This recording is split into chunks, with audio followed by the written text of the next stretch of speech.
আমি দিল্লীত তেওঁ যেতিয়া দিল্লীত আহিব ইখন ফ্লাইটৰ পৰা ইখন ফ্লাইটলৈকে আহোঁতে খুব বেছি 1 ঘণ্টা সময় লাগিব গতিকে দিল্লীত অহাৰ লগে লগে উইদিন 1 আৱাৰ তেখেতক আমি লৈ আহিম ডিপেণ্ড কৰিব ছিংগাপুৰৰ পৰা দিল্লীত কেইটাত আহি পায় সেইকাৰণে আমাৰ যিখিনি ফেন বা আমি গুণমুগ্ধ তেওঁলোকে ৰাতিপুৱা 6 বাজি 7 বাজি বুলি ভবাই ভাল যদি নিশা আহেও আমি জুবিনৰ পৰিয়ালৰ সৈতে থকাৰ সুবিধা কৰি যোৰহাটৰ পৰা ৰাইজে দাবী কৰিছে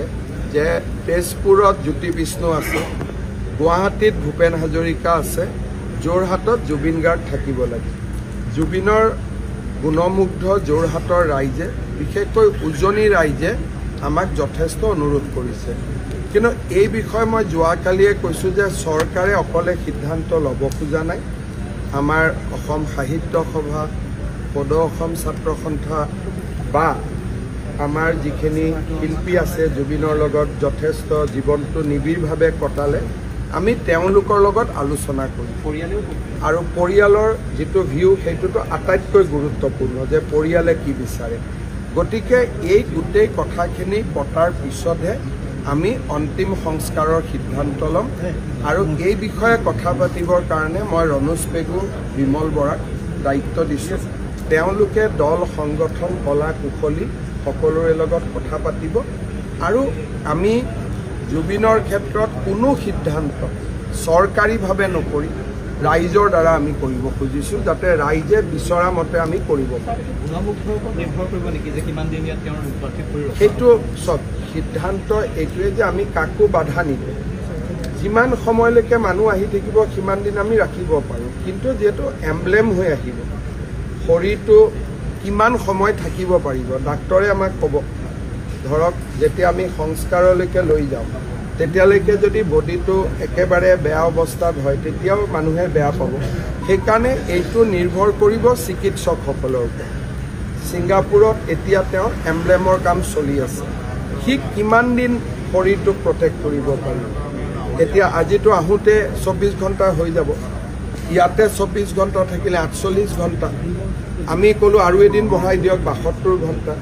যদি যোৰহাটত লৈ যাব লাগে আৰু 6 ঘণ্টা ইমান দেৰি শৰীৰটোৱে থাকিব পাৰিব নাই গতিকে এইটো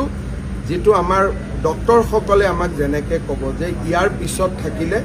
শৰীৰটোক আমি সংস্কাৰৰ সময়ত একেবাৰে নাপামগৈ গতিকে এই বস্তুটো ডিপেণ্ড কৰিব ছিংগাপুৰে কেনেকৈ শৰীৰটোক এমব্লেম কৰি পঠিয়ায় আৰু কিমান দিন শৰীৰটোক আমি ৰাখিব পৰা পৰ্যায়ত থাকিম এটা প্ৰশ্ন এই মুহূৰ্তত হয়তো আমি কৰিব নোৱাৰি তথাপিও আমি ৰাইজে যিহেতু ছ'চিয়েল মিডিয়া বা সংবাদ মাধ্যমতো কৈ আছে বহুত এজাহাৰ ৰাজ্যৰ বিভিন্ন প্ৰান্তত কৰিছে মৰিগাঁও থানাত শ্যামকানু মহন্ত আৰু সিদ্ধাৰ্থ শৰ্মাৰ বিৰুদ্ধে এখন এজাহাৰ কৰিছে অসম পুলিচে এজাহাৰখন ৰেজিষ্টাৰ কৰিছে আৰু তদন্ত নিশ্চিতভাৱে হ'ব যিহেতু FIR হৈছে আমি তদন্তৰ আওতাত শ্যামকানু মহন্তও আহিব সিদ্ধাৰ্থ গোস্বামীও আহিব সিদ্ধাৰ্থ শৰ্মাও আহিব আৰু ছিংগাপুৰৰ যিসকল লোক শেষ সময়ত জুবিন গাৰ্গৰ লগত আছিলে তেওঁলোকো তদন্তৰ আওতাত আহিব বা ইয়াত এটা কথা ওলাইছে যে আগদিনাখন কোনোবাই জুবিন গাৰ্গক কোনোবা জাগা এটাত পাৰ্টি এটাত লৈ গৈছিল বুলি মই তেনেকুৱাও দুই এটাত ছ'চিয়েল মিডিয়া দেখিছোঁ সঁচা মিছা নাজানো সেইবিলাকো আমি চাম কিন্তু ছিংগাপুৰ কৰ্তৃপক্ষও ইতিমধ্যে ইনভেষ্টিগেশ্যন আৰম্ভ কৰিছে গতিকে ইয়াৰ যিহেতু প্লেচ অফ অকাৰেঞ্চ ইণ্ডিয়া নহয় গতিকে ক্ৰিমিনেল পাৰ্টটো যদি কিবা আছে ছিংগাপুৰৰ পৰা পাম আৰু অসমৰ পৰা লৈ যাওঁতে যদি কিবা বেয়া ভাবি লৈ যোৱা হৈছিল সেইটো আমি অসমত পাম গতিকে এই ক্ষেত্ৰত আমি চৰকাৰে সম্পূৰ্ণ নিৰপেক্ষভাৱে যি ধৰণে কোনোবা ৰাইজে যদি সাক্ষীও দিব খোজে কোনোবা ৰাইজৰ হাতত যদি কিবা খবৰো আছে আমি সকলো ব্যৱস্থা কৰি দিম যাতে গোটেই বিষয়টো সকলোৰে কাৰণে মুকলি হৈ থাকে কোনো কথা যাতে গোপন হৈ নাথাকে